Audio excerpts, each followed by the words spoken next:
Like if you're rich, you're accomplished, you've done something, they'll say Malik Malkin. I'm Parul Gulati. I'm an actor and Nish Hair ki Malkin. Malkin. Yes. Malkin. First time on Shark Tank. But do you think like even the support that you got from the shark, that's been quite helpful for you in your journey? Absolutely. Amit sir has been like a boon sent to me. Listen, one girl is leaving and I don't know what to do. There's someone who coaches business people or something. He's like, yeah, it's called a business coach. I'll connect you. He created a WhatsApp group. 2 minutes later, I'm on a WhatsApp group with this another person who's now my business coach. Till 2020, I had no realization what I was doing. Wow. It's when my bank account hit first time a crore is when I was like, 1 crore? Is there parts of the culture that you didn't like growing up? My mother always thought that my brother would buy a house first. I did. The shade. The kind of people that you had to work with here versus in India. They never give you no for an answer. That's what I love. Oh, here. Yeah. But I have money, they ask for give the money and then things happen. And then it'll like happen. I wanted my store to look a certain way. I had to sell 2 kidneys to Oh, make it. Imagine.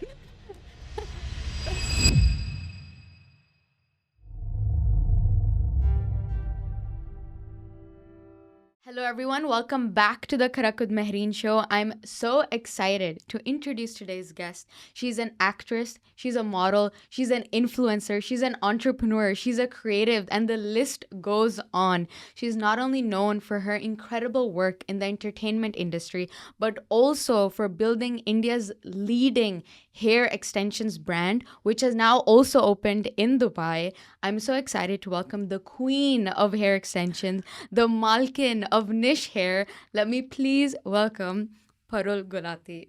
Thank you so much, Mahreen. You're so kind. It was such a nice intro. Thank That you. was such a fun intro, honestly, because I love the catchphrase Malkin. Like, I don't know how you came. I would love to ask you. I'm so curious, like, how did that catchphrase like arise? Because now you use it like all the time, and it's like you get addicted to it. Honestly. Yeah, it was just, see, I come from north of India, where it's like if you're rich, you're accomplished, you've done something, they'll say Malik Malkin. So मैंने वो बचपन से सुना है. So that left like a very strong mark on my mind that, oh, when you accomplish something or when you own something, you're a Malik Malkin. And I came from a very humble beginnings, a poor house. We never had anything, we never owned anything. The moment I owned something, I was like, oh, I'm the Malkin of this. I love that. Yeah. I love that. I love how there's like there's always like a deeper, I guess, connection to anything that you build. And we were talking about this earlier that everything that you've built, you can tell that you love it passionately. Because even for Nish Hair, when you opened it in Dubai, like every time you come, we were talking about how your flight was like last night, and in the morning you're up and ready, you go to the salon and you're so actively like helping out everyone, and you do it with like, that shows how much you love what you're doing, you know? So yeah, I mean, congratulations on everything. you. That's pretty exciting. And in this podcast, we usually talk about how our cultures have shaped us, how our environments have shaped us. So I would love to do that with you and just understand and your culture and how you've navigated through that. So I know you are Punjabi. You've mentioned it multiple times Yeah. as well. Do you feel like you are a proud Punjabi? I am a proud Punjabi. I mean, that's just in my blood. I mean, What makes you like, because I know every time I watch your videos, you have consistently mentioned, you know, in Punjab culture it's like this, or I am Punjabi, Punjabis are like this. So it shows that you have this pride in being a Punjabi. What is it about, I guess, Punjab culture that sticks with you growing up? wow, I never looked at it that way, like till you put it. Because I was just like, that's who I That's just am, and you. that's just me. Yeah. I've never thought of it in this like way. so kind of separated Like it narrowed that. it down and looked at it. Oh, I'm a Punjabi girl, so what makes me proud? I think Ah, it's just the way we are. We're crazy people. We love things, and we're I'm very also over the Punjabi, yeah. top. We are. What is it that makes you really proud of your Punjabi culture? Like what you just said about being loud, I consistently say this to anyone that we are loud people. You can hear a Punjabi from a mile away because we're just like, I think we showcase energy in we put in all our energy into anything that we do, Yeah. whether no matter where we are, like we're always excited. I don't know why there's always this excitement in our blood. I think that's what I love about Punjabi culture. Yeah.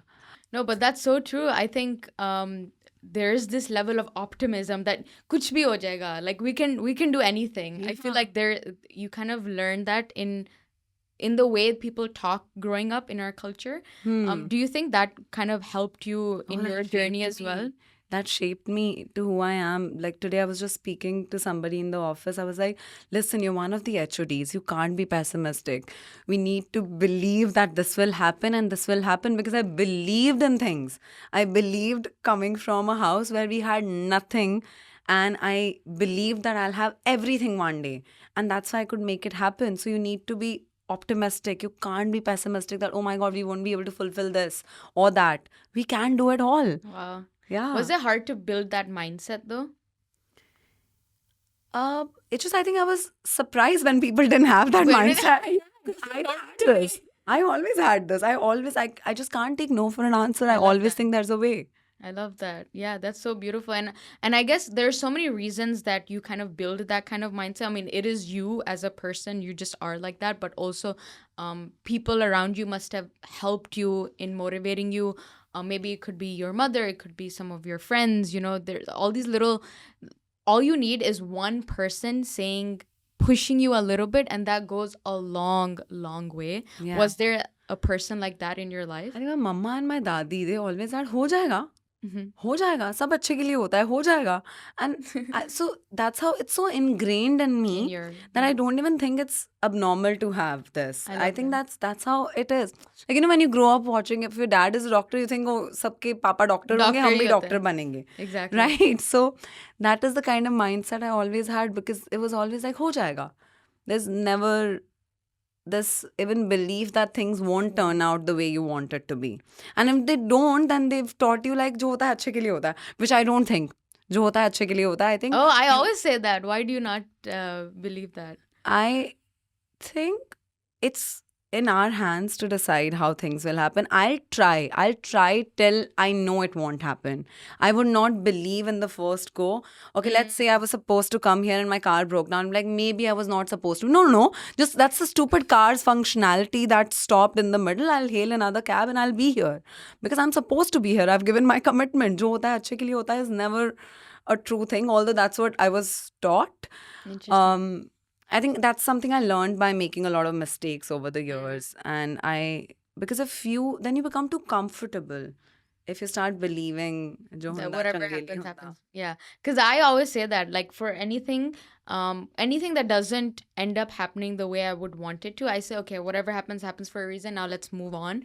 But I don't do it with the intention that, at the first thing, you need to first put in your all, like do your best to make it happen. And then there are certain things that will be out of your control. There are certain things. I don't know. That's what I agree. After you put in all your effort in whatever you can, then there are certain things that are out of your control. And if it didn't work out, you put in your effort. That's why whatever happened for the best. That's kind of what I believe in, which I guess that resonates. No, yeah. 100%. Yeah, awesome. So, okay, so you were talking about how your mom, your dadi, they played such a huge part in your life growing up. I kind of want to understand, like, your family environment growing up. How was that like? How did your family overall play a role in shaping you? How was the family environment? Oh, very dysfunctional. I come from a very dysfunctional family. I think everyone had something going on. What it did for me, it made me a little observant in life. I think that played a very good part in who I am today. We all were trying to fend for ourselves. Me, my brother both had very little friends because there was so much drama at home always. But I'm not saying, I take it now like as a fun thing. At that point, of course, it meant like, oh God, हमारे साथ ही ऐसा क्यों हो रहा है? Why other families are so normal. There were things. We had our little share of things which weren't like a normal family. And it just made me always believe that things will change. I'll have a better life. It made me stronger. It gave you that hope and that that also must have helped in shaping that positivity, that positive mindset. You left your city and moved to, was it Bombay? Yeah. You moved to Bombay. I guess the environment, the people that you must have met must have been different. Yes. If you had to compare, how would you compare to the kinds of environment that you left and the environment that you went into? It was a massive culture shock for me. I didn't know, and I had the idea of Mumbai, that's how it is. And I got selected for this TV show. That's how I came to Bombay. So I was like, I'm already an actress. So I had this very bad attitude. Oh my God. I was not even nice to my mother, I think, around that time, because I was like, you don't understand what I'm trying to say. Mummy, aap nahi samajh rahe. And I was such a bad person at that point. I hate that, Parul, those 2 months, because I didn't know what's happening around me. My mother, poor mom, she didn't know what's happening. She was trying to, because she's seen life. I was 17. I was dumb. And she's trying to tell me, Nishu, aise nahi hota. My nickname is Nishu. And she would try to calm me down, but at some point she'll just sit back and be like, let her figure it do out. what you Let want. her figure it out. Aise gand khana hai, khaye. Aise dhakke khane hai, khaye. She'll come back home at the end of the day. So the first 2 months she came, lived with me. And I just didn't know what was happening, because I was like, oh God, I'm on camera all the time. I'm already this big actress. I was so stupid. I was delusional. And I really tried to fit in. I bought from this Lokhandwala market, which is like a street market, very famous one. I bought this bag. I didn't even know what Burberry is. Okay, so I bought some bag. It said Burberry. I didn't know. Okay, I'd never seen brands. I come from Rohtak. I had never even read magazines. I mean, I'm not saying I was No, an but I understand uneducated it was person. completely different नहीं था ना, environment. हम Yeah. School जाते थे, घर आते थे, थोड़ा सा कुछ ऐसे इंटरनेट नया आया था, और you would play snake games on phone. That was my life. I didn't even have a proper phone. So came to Bombay, and then see, I lost my chain of thought only. But when I was at- you came for 2 months. Your mom stayed with you for 2 Yeah. months. You thought, oh, you're becoming this actress. No, what else I was talking about? The Burberry bag. Okay. Oh yeah. Oh God, this is. Oh, there's more to the Burberry So, yeah, bag. so I carried that on set, and this main actor, very sweet, he was the hero of the show. So he's like, oh, Burberry, kahan se laye? And I'm like, oh, Lokhandwala se maine liya hai naya. I didn't know what Burberry is. So when he said Burberry, I was like, maybe shayad koi badi brand hogi. I was delulu, I was dumb, but I'm so glad people around me, even though they made fun of me, but they never put me down.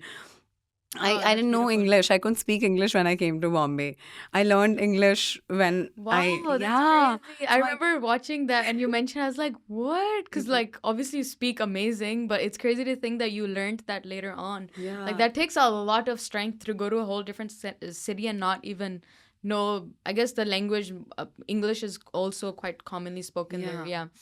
So they would just correct me, or then they'll tell me also what this is, and I would go and Google. Okay. Yeah, later they did. There were sweet people. There was Yami in it, Yami Gautam, and Gaurav Khanna. Gaurav Khanna was the one who made fun of that fact. But then later they would just sit me down also, because I was so stupid. I would do such stupid things. There was this trend of thin eyebrows. I would just pluck my eyebrows. One scene I have normal eyebrows, other scene I plucked my eyebrows. I was just delulu. I don't know what world I was living in. So that 1 year is such a blur, because I was just trying so hard to fit in, but I was also having fun, because I didn't let anything bad enter my system. So see, there's a difference between telling yourself you're great and being optimistic, but also a difference in being completely delusional. Yeah, you have to be realistic. Yeah. Realistic. I was delusional for first year. I had no idea. So I was like, even if somebody made fun of me, I didn't even realize. After 1 year is when I started accepting good criticism. Okay, so in the beginning, when you would get criticism, would you just like kind of reject it? Not rejected. I think I didn't even understand. Understand it, yeah. But then, like, I would say, I was reading this book, Secret. So I said cigarette or something. They corrected me, and I was like, cigarette, nahi, sick. I was like, see, now I can't even say it. Secret. Secret, yeah. Secret. So I was just reading, because people would then tell me also, listen, Parul, read this, or read English books. You'll learn English fast. You can, and then that's how I think I had reading memory. After that, that's how I would remember the, what do you say, spellings and of new words, because I think that is the time. I imagine at 17 I'm developing. Wow, you're so like after 17 years. I mean that's it was nice that you had good people around you who actually supported you in that journey, right? Who didn't put you down and just like, instead of making fun of you, but actually helped you and said, okay, read this book or do this or do that. So yeah, that's actually quite that was great. I'm grateful. But I honestly think about the thing that you said about delusion, because I feel like all of the, biggest entrepreneurs, all the like biggest successful people, everyone talks about how, especially in the beginning, they always have some sense of delusion, because if they didn't have that delusion, they wouldn't have gotten into it. Yes. Like, I don't think you would have gotten into it if you didn't have that, which works out in at least, it does. Did you ever have any moment where you had delusion to a level that, like, you have the biggest podcast in the way? Starting this podcast, literally. Like, I was like, I didn't even think of, like, I just knew that this would be, like, really big. I didn't even think of, the amount of hate that I would get. I didn't think of anything of that. Like, I literally, after the videos went out and I started getting, like, a lot of hate, I was like, wait, I didn't process that this would also end up happening. Yeah. But if I had processed all of that, I don't think I would have started then. So that's probably the same for you when you started. And I think that's for any business or anything you start new. You cannot think about what won't work out. You have to only think about what will work out. Yeah. And that's how you go with that positivity and you make things happen. And then you learn on the go, oh my God, taxes you need to learn about. Oh, you need to learn about having loss margins. You need to learn about giving refunds to customers. Oh my God. Oh my God. You would never think of that. But had I thought of that, would I start? You wouldn't have. Yeah. Exactly. I won't have. Exactly. I just went head first in my business or with anything I did. So I'm glad you had that delusional self in the beginning. I'm glad you had that. I'm so glad you had it too. See? But okay, so you had that phase and you went into it. Your mom stayed with you. Said your mom stayed with you for 2 months. First 2 months. Okay. Because I was an underage kid who didn't even have signing authority. After 2 months, how was your mom's reaction then? Was she then realizing that, okay, this is good, or like what was her feelings? I think she had to go back also because I had a younger brother back then. Okay. And so she had to take care of him. Makes he sense. was a child with special needs. So she went back. She just made sure I'm settled for 2 months. I have enough things. And also she informed everyone on set that she's young, take care of her, blah, blah, blah. They saw us. We were like just two people who had no clue what's happening. And then when she went back, I think she was also, that's what I'm saying. There was so much happening in the house. She was always taking care of my younger brother.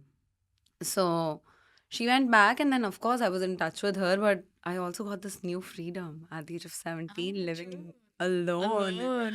Did you ever feel scared though, like living alone at being young? Did fear ever come into play? I think must be momentarily, but it's not like a core memory. Got it. Right now. There was nothing that terrible happened. Yeah, Because if something terrible happens, then it becomes like a block in your brain, right? But it was a new experience, and it was an exciting new experience. So obviously all the positive kind of things. And I was so delulu. How could anything bad happen to me? Even if it happened, it was just like, oh my God, this happened. Oh my God, a dog bit me. Yay.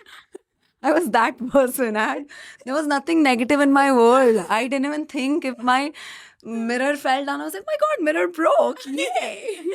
But do you think parts of that still exist in you now? Yeah. Yeah. And I love that side of Yeah, Parul. I love that. Parul. Yeah, like we were just, I was talking to her a little while ago, and we were talking about how when you do your work and when they ask you, like, are you tired? You're always like, yeah, but I chose this life and I'm happy to do it and I'm grateful. And that positivity in your work, because anyone usually when we have to go to work, we're like, oh, we have to wake up at 8 to go to work tomorrow, or oh, we have to go to the gym. Like anything that we have to do, even the word have to do, we make it as if we're forced to do it. So just changing even the words that we use goes a long way in just changing our mindset and making it more enjoyable in the process. You're rewiring your brain without even knowing. Exactly. Okay, awesome.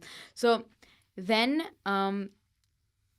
we were initially talking about Sorry, culture. I'm very ADHD. No, okay? this is... So I'll confuse you also if you're asking me questions. I'll take you somewhere else. No, this is a podcast. Honestly, it's a conversation. It's not an interview. So it's not like we go like one question at a time. It's literally a conversation, so it's perfect. But I kind of wanted to circle back to the culture element in whatever capacity that we can discuss. Because when we're talking about culture, we were talking about Punjabi culture, and you were saying that you love how we're energetic, you love how we're positive, optimistic. Is there parts of the culture that you didn't like growing up, or like a tradition that you saw growing up that you that bothered you? I think that was just seeing that how they never thought women would do something when they grow up. Like even my mother always thought that my brother would buy a house first. I did. The shade. The little Love, I love. This is just a joke. Okay, I'm saying it jokingly because I make everything fun. I don't try to even think that it's bad. Yeah. I think it was just now times have changed. Now my mother is so proud of me. But back in the day, my mother always thought my brother would buy the house first. My brother would make our life better. Or even like there was this unsaid thing कि हाँ नीशू जब 21-22 की हो जाएगी तो शादी हो जाएगी. ये तो ऐसे ही होता है. But I was just like, no, that's not my truth. And seeing everyone around me हमारे जो मोहल्ले में हम रहते थे, हमारी गली में जितने लोग रहते थे, everybody would just be like, oh, okay, now I'll finish my graduation and then, रिश्ते आने लग जाएंगे. So this kind of bothered me and just they never even thought. But I think because I'm such a positive person, I think it worked in our favor because no one thought women would do anything. They had no expectations from us girls. We girls kept on doing something. I know so many girls in my building that there's no buildings. In my gully, one is a doctor, one is doing something of her own life. And because guys had so much expectations from them, so whatever they did was little. So that mindset, just I'm not saying it's a gender thing that they did it only to women. I think they did it to us kids without even knowing that there was so much pressure on one and there was no pressure on one. So one kept on just being That's like... interesting. I never thought of it in that way. That, when you don't have that pressure, then it just ended up becoming a good thing. I mean, it depends on how you respond to it. But as you said, there were a lot of girls even in your circle that some became doctors. I mean, even for me, I live in UAE. I was born and raised here, but I see this marriage topic. It's a hot topic in most of the Pakistani Indian families that I've met here. My friends, my family members. I know that even for me, I had to kind of have a conversation with my parents before university because they thought that after uni I would want to get married. So I had to like kind of talk to them and be like, my father was always supportive, but my mom, I had to talk and be like I don't want to get married after uni, like I want to work. And then eventually she was on board and now she's really supportive. But did you also have to have that kind of conversation? Were there kind of discussions? मैं हाथ से निकल गई थी. I was 17 when I came to Bombay. So then they were like, okay, now she has her own life. Okay. So I was really scared. I was really scared. Oh my God, if I lived in Rohtak for long enough. And I was not very bright in studies. I was okay. Like I just did it because my mother was really working hard to put me in a good school and she made sure I have good education. So I was like, I can't let her down. So if she said get 80%, I'll get your phone. I got 80% because I wanted that phone. What do you mean by culture shock? Like what was the main shock? We got into how you got into the industry, but I didn't get like what was the main cultural shocks? Like for me, coming from Haryana, seeing girls walk around. Okay. That was late at night. That was the main. Right? They're wearing shorts, so they're just smoking somewhere, standing. I was like, wow, ऐसा भी होता है. I had never seen girls doing what they wanted to do. This was always like, can we do it? Like that's how I saw all the girls around me. We were seeking permissions. Here, girls had their own life. They were doing what they wanted to do. Yeah. And I think I just saw a new world, and that's why I think I fell so much in love with Bombay. Wow. That was one, I think. Just again, they're seeing that women were doing what we were told, and here women were doing what they wanted to do. Yeah. And then if you had to compare the environment to UAE, like because then you came to UAE. I don't know when was the first time you came here, but how was your experience coming to Dubai and seeing Dubai's culture? I had come here for the first time for shooting for an ad film, and we shot on this. near Palm, and it was some chocolate brand, and I just remember looking at this place, and I was like the central character who was just with a backpack and discovering everything, and she has this Dora the doughy eye. Explorer. Yeah, one of that characters I was playing, and because whatever little time I had, and here also I was like, wow, there are people of different cultures. It's not just one kind of people I'm seeing, because that's what I thought when I'm coming from Bombay, and I was very young when I came. I think 2-3 years into when I started acting is when I came here. So I just assume people here wear only abayas, and like only Arabs are there, the ones you see, like the cool people. There are cool people. There are really cool people here, but different cultures is what I got to see here. So you didn't expect that before I coming didn't. in. Because see, Bombay में भी रहते हैं लोग, पर Bombay का population एक तो इतना है. Like when I saw a lot of people from different cultures, that just... Yeah. What was your favorite part about the UAE when you came in? I mean, one is the diversity Yes. element. Yeah. Was there anything else that kind of stood out to you? I think Bombay and Dubai are kind of similar in terms of how people operate. Interesting. But it's just so clean. Dubai is so clean. There are lesser people, and there's so many. I'm talking about I came 10 years ago. So 10 years ago, it was still new. And again, my delulu level was a little up. So I wasn't seeing things as clearly as I do now. Got it. Interesting. So I think I just have a memory of it's such a fun place. It's like better Bombay. Better Bombay. Bombay Heights don't hate me. I love Bombay. I'll never live anywhere other than Bombay, I promise. So you live now in Bombay? Do you Yes. still live in Bombay? Okay. That's home. That's your home. That's where I got my wings for the first time. So how can I you will leave always my- have that connection to Yes. Bombay. Yeah, that's beautiful. So you said that the people operate kind of similar in Dubai and Bombay. What did you mean by that? I mean, like the work culture, people are not so judgmental, same way. So when I saw Bombay for the first time, I was like, wow. So similarity is what I saw. Interesting. People, the work culture is very much similar. When they love working, they love working. They love creating new things. There are certain limitations back there. Here, there aren't. There's so much space. We lack space. Our Andheri is very tiny, and everyone wants to come to Andheri. I don't know if you've been to... No, I've never been to India. Sadly, I've been wanting to go for the longest time, but I have Pakistani passport. I don't know if I can go. Maybe you get to like interview one day Amitabh Bachchan and Shah Rukh Khan together, and they call you to Bombay. Oh, With, let's like go. proper permissions and stuff. Let's and then you go. get to live for 2-3 extra days, and I'll take you around to Juhu Chapati.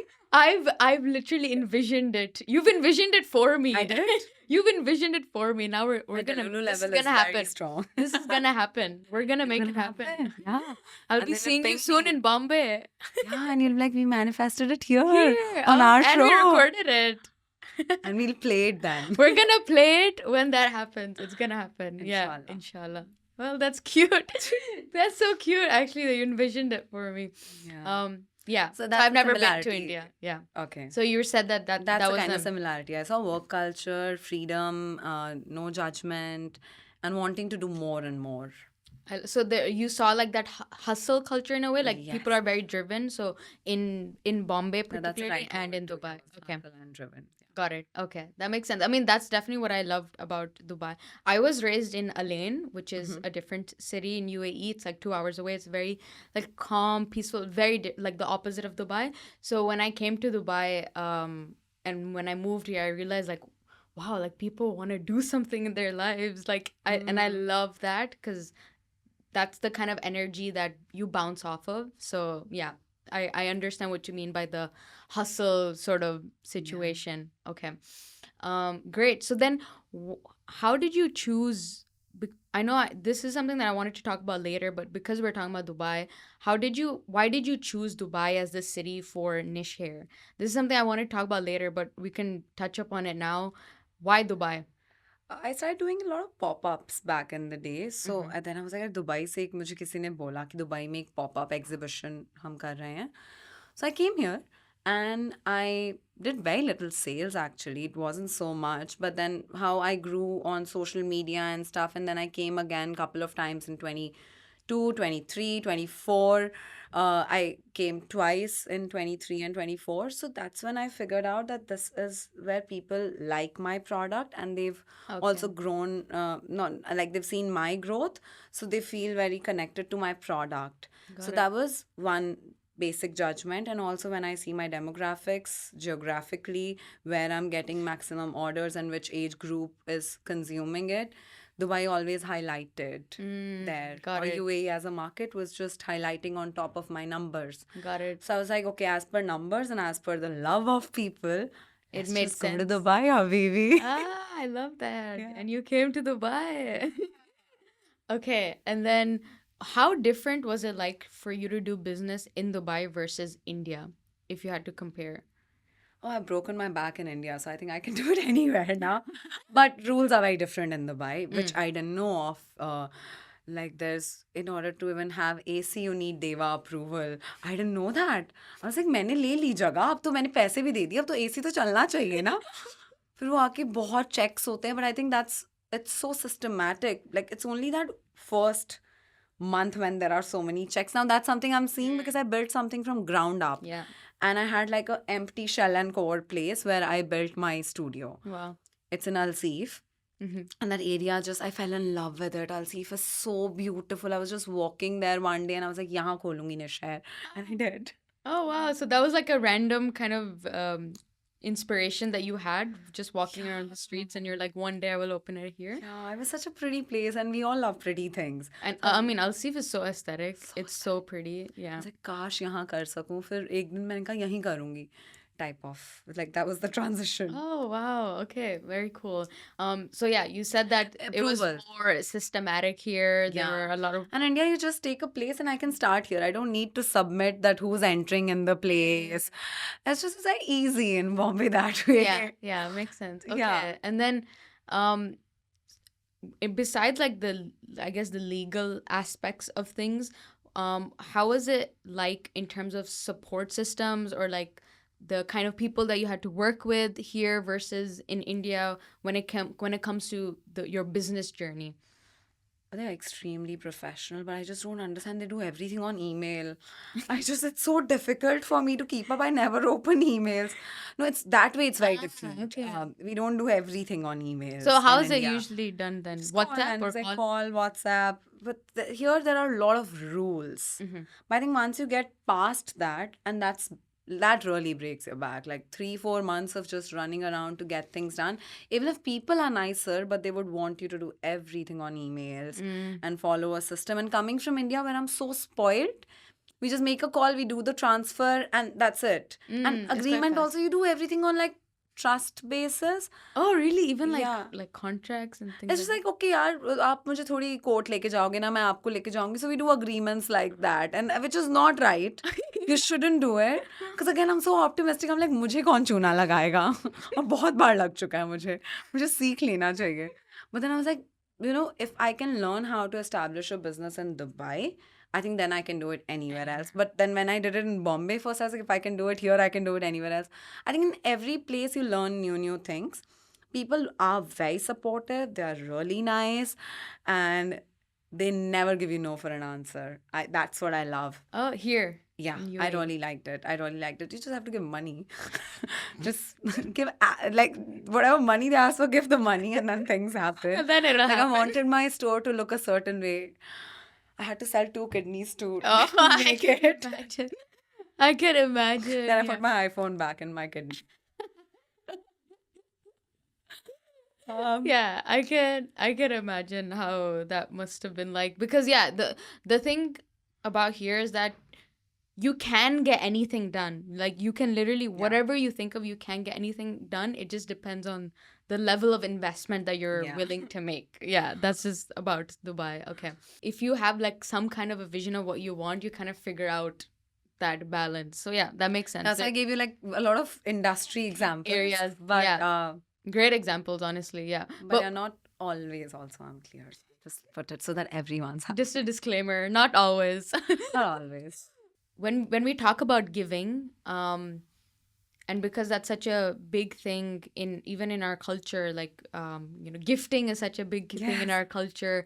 Eid in Muslim culture, all of these things are so big.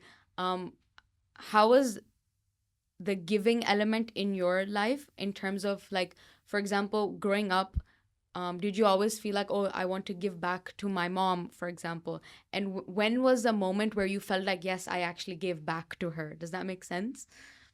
No, no, it does. It does. So, two very important learnings that I know or I learned from my mother is always like it may be a different example, but she was always like, instead of saying what others have, you should always look what others don't have, because you have more than them and you can always share.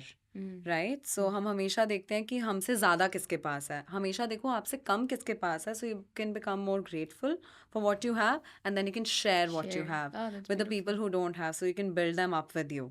I think that goes a very long way. So kindness goes a long way. And other is, instead of doing charity outside, we want to do things for others outside. I think first do enough at home so that your home is calm. Do something for the longest time I think I did that. I tried to just in order to please people, I did things for others, but blood is thicker than water. So there was some realization. This is what my mom always taught me, but I think you just get lost because when you go out to work, there's so much chatter and noise, you get lost. Yeah. I think that happened with me. Later, it was like once my mother is content, my brother, I can do enough for my brother, my family is happy, then I think I don't need to try to give outside. Then you can do, I mean, you can do charity, but charity always starts from home, is what Yeah. I feel. That's a beautiful way to put it. I kind of wanted to transition into more of the career side of things. We touched upon your business already, but I want to touch upon it more. We could start by talking a little bit about your acting career and then move on to Nish Hair. Okay. So, when it comes to your acting career, and you've done a lot of podcasts, and I know you've talked about it quite a lot as well. I kind of wanted to talk about the perception of the industry versus the reality of the industry.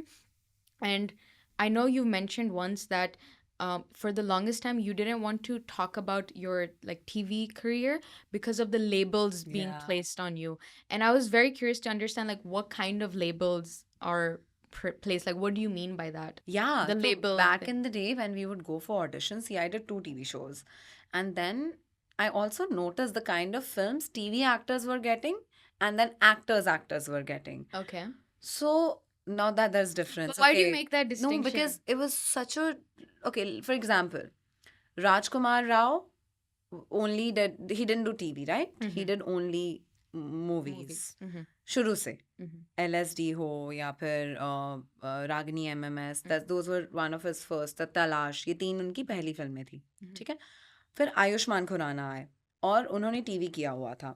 अब उनको अगर movie मिली तो उन्हें कितने time बाद मिली. तो जिस तरीके की मूवीज मिल रही थी टीवी एक्टर्स को, they weren't so reputed back in the day because they were like, they've come from TV, so TV actors do overacting. Ah, that was like the Kind of like a stereotype. in a way. stereotype, right? This was in 2010, 11, 12, 13 is when I was just like starting out type of time, okay? So it was like a big thing that if you've done television, they won't give you movies, or the kind of movies you'll get were very, like, you could see the posters. They weren't like good movies. Mm, They didn't look like movies that people will go to a theater to watch it. okay. And back then there was no OTT, there was there was no other channels or mediums. Got it. So I shied away from it. So I never said to anybody I did television. So it took me a lot of time, and I started with Yami Gautam, right? उनकी movie आ गई थी 3-4 साल बाद, but she also did a lot of ads. So I understood if you do ads, it washes off your television thing. Like, people forget about your television career. Okay. I never spoke about it for so many years, and slowly, I think times change. And then so many people told me when I was 23, when I chopped off my hair, is when I got the idea for Nish Hair. Was the time people were like, because I started at 17, by 23 I was 6 years into the business. So they're like, if you don't make it in first 3-4 years, you go back home should or stop. you just get married or you leave or whatever. Like Mhm. that was such a stereotype. And it bothered me so much. So I was like, maybe. So then I had given myself this idea if by 24, 25, I don't get anything, I'll do whatever my heart says. I'm not going to follow anybody's advice. Then people started saying there's a shelf life for actresses. And then now we can see Kareena doing movies, after having children, getting married. You are seeing the change. Yeah. Alia. They're So still doing we it. are seeing the change, and these women are our hope that times are changing. Yeah. But during that time, that was not at all Yeah, the because kind you of don't have the right perception. advice. You are not from the film family who will tell you this is right or wrong. No one in Yeah. your family has worked in films. It was obviously a completely new Oh, yeah. industry that you were stepping It into. was Yeah. such a terrible time that I don't want to tap into Mhm. right now. It was Yeah. just because it seemed so dark to me. I was like, there's no tomorrow. There's a lot of uncertainty in it. Yeah.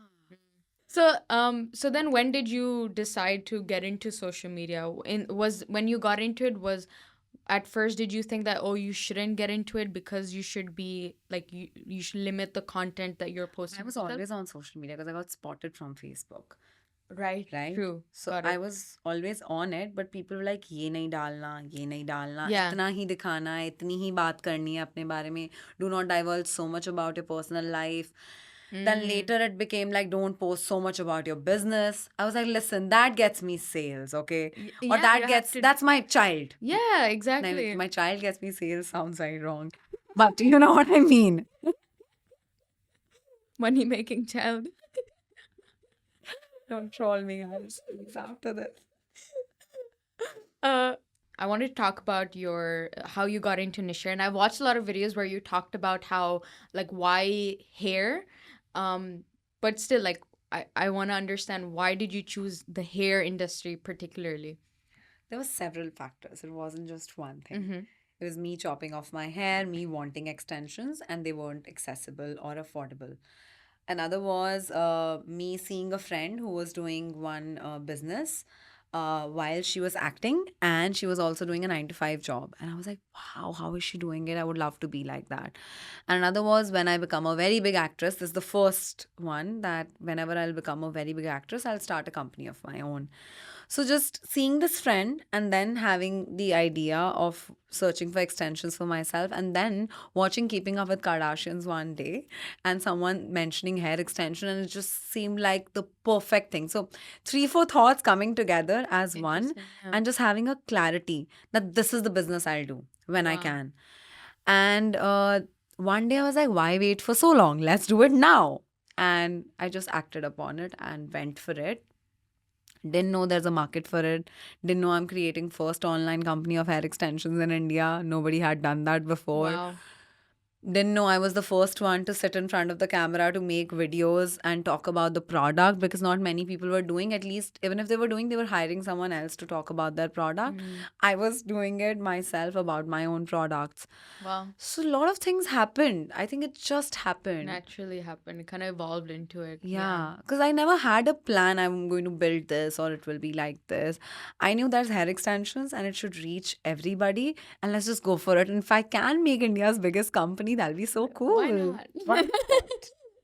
Okay, very cool. And then, but you said that you didn't know that there was, if there was a big market for it. But when you went into it, you must have realized that it's a huge market. Were you surprised by how big of a market this industry is?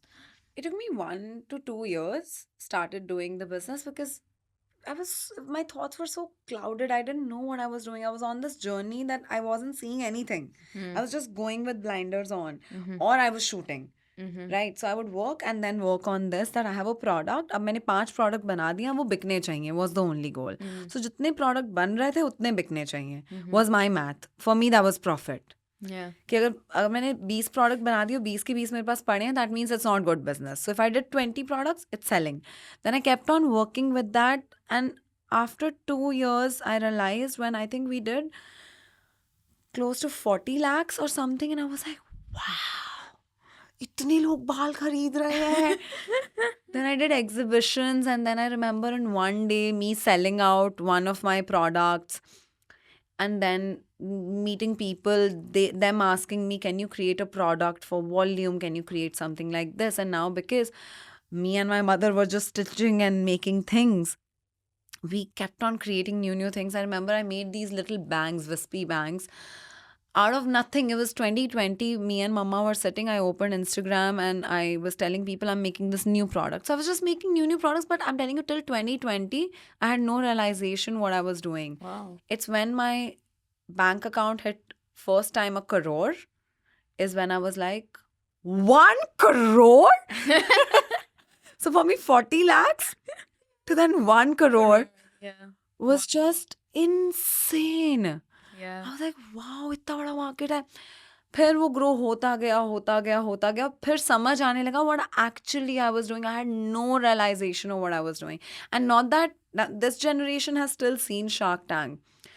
मैं जब business शुरू करी थी, मुझे पता नहीं था कि शार्क Shark टैंक Tank, भी, मैंने शार्क टैंक यूएस से थोड़ा सा देखा था, but understanding unit economics, marketing, all of that, I knew nothing. I didn't study business. Yeah. So I was just on a journey Wow. of creating, selling. I knew nothing else. Yeah, I think I watched a video where you talked about how you realize there's a lot of people who, are experiencing hair loss. That's all you wanted to help them. You started giving wigs to, cancer patients, started working with them. When did that moment come in when you realized, oh, like, wow, I'm helping people? It happened again in 2020. I had one So it client was who only came home. after. Yeah, for 3 years, I didn't know. I was trying to crack a product. I couldn't. It just I had so much time in 2020 that I would just sit, create, figure out how I can cover. I also watched a lot of African American women or African women. They wear wigs. So I was figuring out how those wigs are made. And what if I just took a part of the wig, which is the scalp, and make that into a hair topper? Because nobody was making that, which had a scalp quite in it. unique, yeah. So first product that I made was, because I was so like, I love French words, so I would Google what's the word for fake scalp. So it said faux scalp. I was like, wow, I love it. I created so many names in lockdown. It was something called faux scalp, scalp line topper, then faux scalp silk base, donuts crunchy. Now people copy these names. They think that these names were there from the beginning, and you can't patent such small words. I'm sorry, I had to give this out. I get very irritated when they pick my words. I mean, there is that level of creativity involved in even the name, like even something that, yeah, definitely. I would really spend time. But anyway, people took those names and I had this amazing idea. So there was one auntie, I remember, she came home because she heard from somebody, and I would do trials at literally my living room, my room. So she came home and I was like, aunty मैंने एक नया product बनाया है, मैं आपको लगा के दिखाऊंगी ना, पूरा कवर करता है, इसमें मांग भी है. और उनका नाम था नैन्सी आंटी. और मेरे पास वो मैंने कहा मैं वीडियो बना सकती हूँ प्लीज़. लाइक हाँ. मैंने कहा देखो, आपको देख के ना शायद किसी और को कॉन्फिडेंस आ जाए कि एक ऐसा प्रोडक्ट भी होता है. और पहले मैंने सिर्फ एक ही बनाया था. It was lace base faux scalp. And then I kept on perfecting that product. And then I remember before she left, she held my hand and she read a prayer. She was a Christian lady. She held my hand and she said, may God bless you. May you always grow, prosper. And I was just, I had tears in my eyes. I was like, is that what my product is doing for somebody? Because there was no solution like this ever before in this country, which looked so real. Then I was like, now I'm going to take it to masses. I'm going to mass produce this, make as many options as I can, different sizes. So I kept on learning. For first 2 years, I only had 2 sizes because that's what I understood. Then I realized, what if someone has this much thinning, overall volume? So just kept on going. Wig was something that it took me 2 years to perfect it because cancer wigs in our country were very, very fake looking wigs. That I took at least 2 years from when I made my first topper. That wigs need to be like your own self. Yeah, to look real, to feel confident, you want to make it look as real as possible, right? Wearing a wig seems like as if it's a taboo, it became some kind of a taboo that like you wouldn't tell people openly that I'm wearing extensions, that I'm wearing a wig. Why do you think such a big taboo exists, and do you think it still exists? I take pride in myself for changing that over the years. Now it doesn't exist as much in certain areas if they don't know about it. But whoever knows about wigs, they know of it as Nish Hair, I would like to assume. Or like to believe instead. There was taboo is because, see, when there's anything new, when people don't know about it, they assume it would be like this, like that. For example, let's say it became such a fad that if you shaved your arms, it would make it dark. Thicker and Thicker, darker. hair would Yeah. become thicker because people didn't know enough about it, right? Now they only saw wigs in movies and they showed wigs always on Chudel, right? They showed it on Bhooton Pe. They showed it if men were trying to become women. Women. Hmm. So whatever we saw, or if they were very good, we didn't know that it was a Exactly. wig. Exactly. No one said it openly that it's Yeah. a wig. So the definition of wig or representation of wig was always in a comic way shown to us in movies. Not for like day-to-day purposes. Yeah, like कि अगर किसी का टूपे उड़ गया तो there was like a laughter thing. Or if someone's wig came off, it was, or it was you were trying to conceal your identity. If we saw Hannah Montana. Like, okay, so wigs were never taken as a thing that was helpful to people. Yeah, true. So that took a lot of groundwork of 3-4 years of me sitting in front of the camera talking about it. At least whoever has seen my videos know that it's no, or if they've gone ahead and shown it to their mothers or sisters or their grandmothers कि mummy देखो ऐसा भी लगता है, ऐसा भी लगता है. Yeah, you've built a community where people can openly talk about it and they don't feel ashamed to talk about it in a way. But when you first started like creating content about this, did you get a lot of, was there a negative response? No, I didn't care only. I don't care. मैंने product just बनाया है, ये दिखना चाहिए लोगों को, and no one else will do this for me. Only I can do this for myself. Yeah, you just kept going, and now everyone who watches your videos, they're like, wigs, like that's just a normal everyday thing. Like The girl literally- who takes out hair out of her hair. and I love it. Yeah. I was waiting for that because I've seen you do it in all video. I'm like, when is she gonna do it in this episode? I love it. It would be And it's abnormal so if I don't real. take out hair out of my hair. But again, so real. No one would have expected. That's just, and it's just How there. would they know? There's one here also. They would not know. Awesome. So that's how you got into I guess this industry, and also hair is just such an important part of our culture as well. Yeah. Like, why do you think it's so important? You said it so passionately. Because we Punjabi girls have long, thick hair. And Indian hair is known to be the best hair. Yeah. It's like brown girls. Let's just talk about India, Pakistan, all brown girls, Desi girls. We have beautiful, thick hair when we are growing up. We are again showcased as beautiful hair is like heroine's hair, True. or that's beauty. Yeah. Beauty standards are so unrealistic. It's getting better now. But since childhood, you've never seen a heroine who had 4 hair. Right? Or जो उसने 4 बाल ऐसे किए. You always saw heroines doing this. You always saw Sushmita Sen doing तुम्हें जो मैंने देखा. Right? Yeah, exactly. So we always, even when you look at Hollywood movies, if you look at English movies as well, the way they would portray Indian women or Desi women, brown women, long, thick hair, we always associated With Desi women with that. hair. So, and So when also, a woman loses her hair, she loses her crown. And it's just so emotional to that woman. Only she can know that. You can never know her pain. yeah, definitely. But do you think we put in, like, if we put in too much emphasis on our hair, that could affect our self-esteem in a way, or our self-confidence in a way, because we're putting too much of an importance on our outer look? It's only you do it when you want to do it. That's what I say always. And I believe in it. I don't wear it a lot of times. I wear it when I feel like today I wanted to look good for Karak with Mahreen. So I wanted to And look you my look best. beautiful. So I did it. But if I'm not on camera, then I'm not wearing it. Yeah, I mean, it depends. So it's also when you want to look pretty, when you want to, not that girls don't wear makeup every other day. They wear it for weddings, or they're going out for a date or a big event or Exactly. friend's birthday party, right? So you do it when you feel like it, not because I'm telling you or someone's telling you to do it. Yeah, definitely. And speaking of, looking beautiful, and you're putting in importance to the way we look when we want to do so. This is kind of off topic. I'm kind of transitioning here.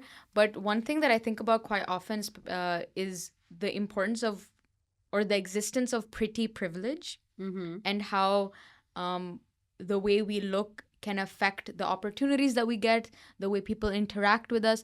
Do you think pretty privilege exists from like all the experiences that you've had? You know, you've had all these different careers. Have you realized that pretty privilege is a thing? It exists. Same way like someone has some other advantage. Like it's an unfair advantage, right? I didn't start looking like this after 20. I was born with this, right? This is how I was born. Now, nepotism is an unfair advantage. They are born into that house. Like tomorrow, if I have a daughter, I'm going to do my everything to make her most or give her the best.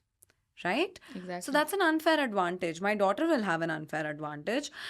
Someone's child may have an unfair advantage. A biggest businessman will give his business to his child. That's an unfair advantage. A man has an unfair advantage in a room. They listen to a man. So same way, I have this unfair advantage. I'm born with it. And I think it exists. But everyone has their one unfair advantage that they're born with. It can be your brains. It can be your beauty. It can be which house you're born into. Or if you have a gift of gab, you're a smooth talker or you're an entertainer, right?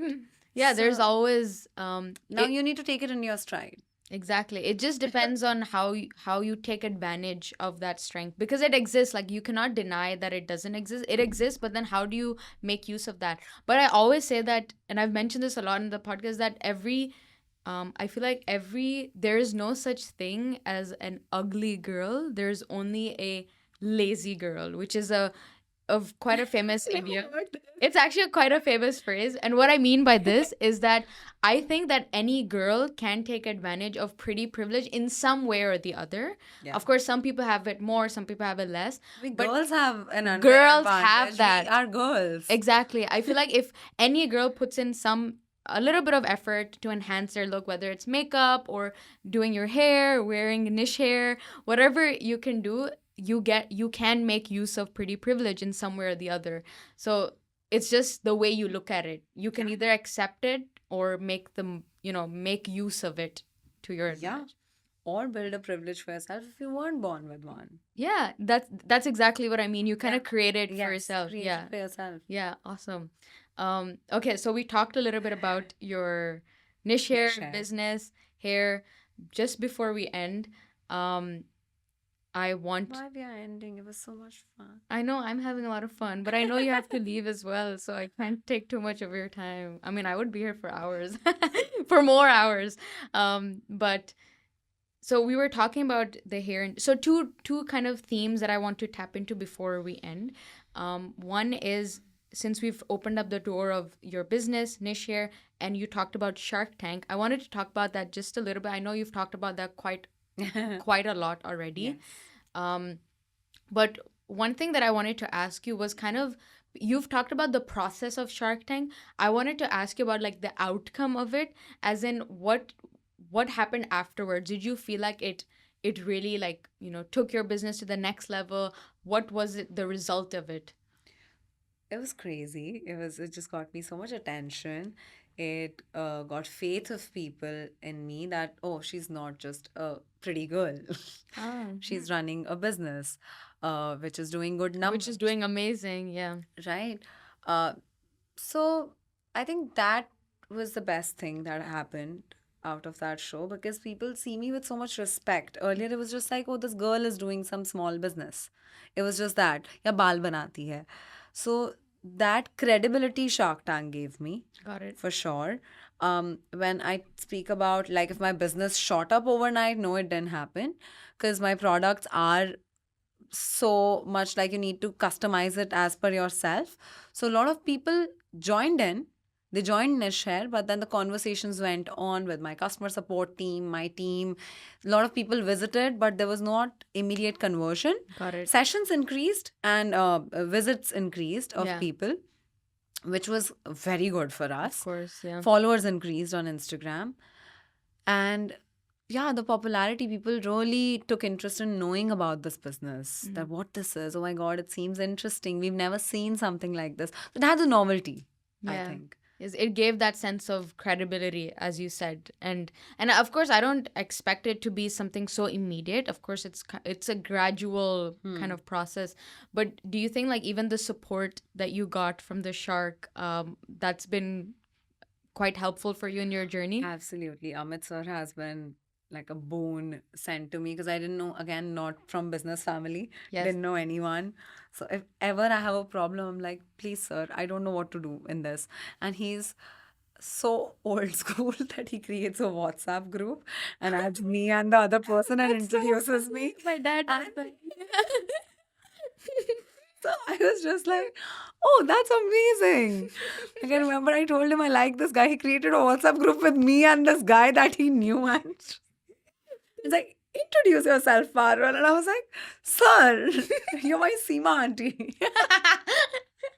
The business matchmaker. But like I remember it was one point I was like, listen, one girl is leaving and I don't know what to do. There's someone who coaches business people or something. He's like, yeah, it's called a business coach. I'll connect you. He created a WhatsApp group. 2 minutes later, I'm on a WhatsApp group with this another person who's now my business coach. Oh wow! So you've had quite a I had great that support accessibility system. and yeah, I So it's been definitely quite had. useful in that. How are the sharks in general? Like, were they kind of, when you met them, were they the way you expected them to be? Were they harsher than you thought? Or how is that like? I think I didn't expect too much. I just knew that they've built amazing businesses and I can't bullshit them. So I have to stay true to who I am and talk about my business, Got it. what I know the best, Yeah. right? They know so much. I can't try to outsmart them. So when I enter the room, I will be my true self, listen to them actively, try to give them to the point answers because I constantly deviate. And that's that. I think they did not believe me first because it looked like I just looked like a fad. Maybe I'm just trying to sell something till I spoke the The numbers. numbers. Yeah. Then they changed. Which is fair enough. कल को मैं आपके business में invest करने जाऊंगी जब तक आप बोल रहे हो because there's no, It's they nothing. can't Yeah. rectify it. They can't Google you at that point. They Yeah. don't have their True. tabs or phones or anything inside. Yeah. They believe what you say.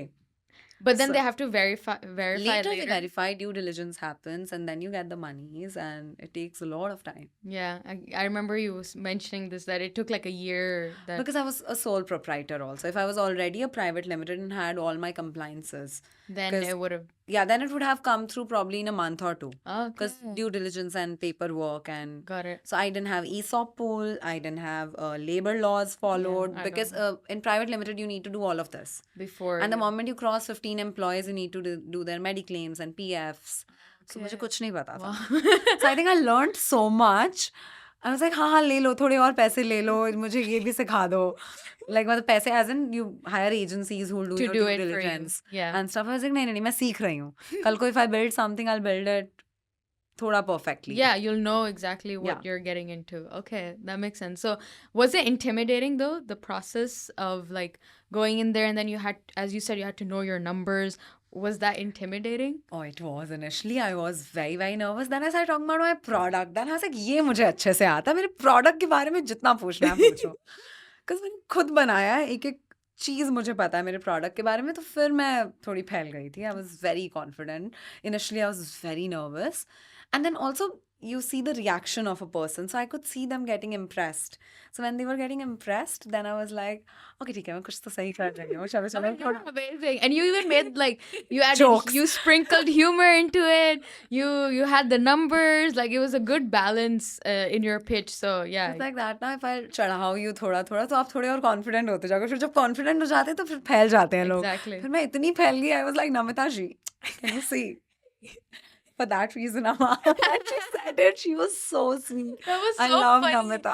That was so like, I feel like the most unexpected part, because I was like, wait, where did You, I that come? recently saw my pitch after that day. I Uh-huh. saw it recently Uh-huh. again because someone was talking. I was like, what people liked so much So in much. it. And it's so funny. Aman and Vinita has made me an offer. Amit sir made me an offer, then Amita and sorry. What am I saying? Amit. Aman and Aman. Vinita made me an offer, and in between, out of nowhere, I'm like, Namita ji, please. I was like, Parul, सुन तो ले उनकी, उन्होंने सबने offer भी नहीं दिया खुद से ही. अभी तक अनुपम सर का रहता था, पीयूष सर का रहता था, मैंने खुद से बोल दिया, and I judged myself so much. No, but that I was so cringed, I went in iconic. my chair like this. That was iconic though. I was like, ये क्या टाइमिंग थी? वो ऑफर्स दे रहे हैं मुझे, और मुझे इस टाइम पे उनको रिस्पेक्ट देना चाहिए. मैं कह रही हूँ नहीं, आप मुझे ये बोल के दिखाओ. And even they were surprised. Like she was like, "Wait, so you don't want me to give you an offer?" I was like, no. I mean, मैंने ये सोचा ही नहीं था, पर मुझे लगा था शायद आप नहीं दोगे. मेरे दिमाग में ये चल रहा था. But then I was like, नहीं, Parul, what are you doing? No, but that was actually such an iconic part. And after watching that, I was like, oh, maybe I should ask you, can you say you're the Malkin of Nish Hair? Because I watched that, I was like, I should do that to you, kind of in return. But no, that was an iconic part. Like, it wasn't... it was unexpected. Like when I watched it, I was like, whoa, like you literally interrupted them to say this. Like that's why it was iconic. उन्होंने मुझे मेरी तारीफ की, फिर मैं चढ़ गई ऊपर, और फिर उसके बाद मेरे को रियलाइज ही नहीं हुआ when to stop. No, I love it. I felt like you were very confident. Like you were saying you were nervous in the beginning, and then but you I'm don't an actress. Fake it till you make you're- it was my yeah, goal. you're doing well. That's what I'm saying. Like you're really good at what you do. So it worked out in the end. So it was a good experience overall. The Shark Tank It experience was. I think it's one, when you say highlights of your life, it's one of the highlights of my life. of your life. Because it changed my life. Like everybody knows me. Like a lot of people know me from there. From and there. I'm so grateful. Wow. And when during the process, when you were giving the pitch,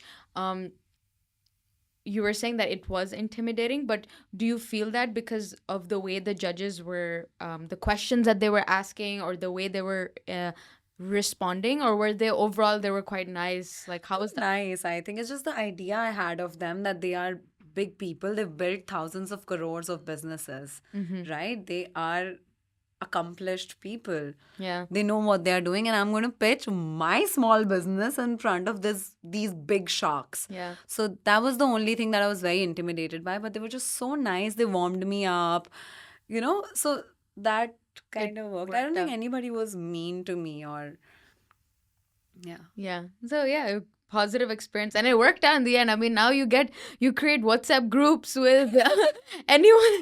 You have probably like 30 WhatsApp groups every other day when you need help. Yes, and I'm grateful to Anupam sir. He connected me to Ganji Chudal. Have you watched Ganji Chudal? No, I haven't watched it. He did one with Ganji Chudal, and now I took the liberty of DMing. I was like, sir, can you please connect me to Ganji team? And they connected me. Oh, Yeah. So yeah, I mean, it definitely was worth it, and we're seeing all the success in what you've built. It's beautiful, it's amazing. And just before we end the show, we've talked about quite a long podcast. Oh, God, But yeah, the time so flew much by, to in my opinion. The time flew by, like for me. But just before we end, I wanted to just touch upon the concept of financial independence. And because that's literally what you've built for yourself. You've built this career. You've been able to become independent from like 17 or even younger when you moved out. And to be able to do that, a lot of women aspire, to do that, to be able to become independent, especially financially independent. So my first question is just, why do you think financial independence is so important for women? It is extremely important. The biggest religion in this world is control, okay? And the moment you give that control to somebody in life, when it comes to financial dependence, that person's controlling you, and no one likes to be controlled. Eventually. Initially, you may think, oh, this person's doing right for me, but just the person will have control over you, and you'll never be your true self. That's what I feel. I'm not controlled by anybody. No one tells me what to do. It's not that no one tells me what to do. I mean, even if someone says, it's just I create my own rules. I have my own life. I'm building others with me. And I think you just need to be able to make enough for yourself that you are never, ever dependent or be controlled by somebody. For me, that's the definition of being financially Independent. independent. And if you had to give like an advice or tip to any women and girls out there who want to be financial independence, who want this level of independence, to have this sense of control, what would you say? Go in with positivity. You can't go in with, will I be able to do this or will I fail at it? Yes, you may fail at it, but if you keep that mindset, it's just your drive to get there can be like, for me, that works. So I'm saying this for me. I never go in with what may not work. We've spoken about this over and over again. Um, Another would be just think of the end goal, what financial freedom you'll have. You'll never have to ask anybody to buy your book, and you can buy your own book in one day. Yeah. I'm sorry, I'm going a little off The topic art here. of not, the subtle art of not getting a fuck. For example, one of the books that you Yeah. can buy. Yeah. It's just, so for me, a definition might be very different of how one should go into it, but listen to your gut feeling, what your heart says. Because somewhere we women have such a great instinct. We know what's right for us. Just do not let anybody control you, because that's the worst. Just Yeah. The only thing is, like, a lot of girls, they want to get into it, but the situation that they're in is that either, you know, their family is not supportive, and they don't let her go outside to work and things like that. You know, how can they navigate such difficult conversations with? that's very personal for everybody. So my advice may not be applicable to everybody. It's just letting your parents know what it means to you. And if they understand, great. Or just be a rebel and start something on the side, please, because you're doing this for yourself. And eventually, when you'll start making 5-6 figures every month, your parents will be very proud Yeah, of you. They'll love you, exactly. because then you'll buy them like watches or diamonds. Mummy को एक gold की चूड़ी ले दो, mummy खुश. Mummy papa से खुद लड़ लेंगी. True though. That's all you need to do. That's why I tell girls, like, especially now that we have like the online world, even if they're not able to go out, Social media. start something online. Yeah. No, but not many people are comfortable putting themselves on camera. And if you really want to do a job, and parents aren't allowing and circumstances aren't such, it's very personal for everybody. I don't think I'm anybody to give an advice, but just always keep on looking up that you can do it. Yeah. That's all I'll say. Honestly, yeah, honestly, sometimes that's all you need to know. Like, all you need to know is that you can do it, and just do it. Side hustle कर लो कहीं से भी कुछ भी, figure it out. Yeah. Customer care call, job ले लो, घर में room में बैठ के calling. आ रहे हैं 50,000 income. Yeah, that's how you start, honestly. Yeah. Awesome. Well, in the end, thank you very much for this episode. In the end, we always end with like a little cheers. So, would you like to cheers? Sure.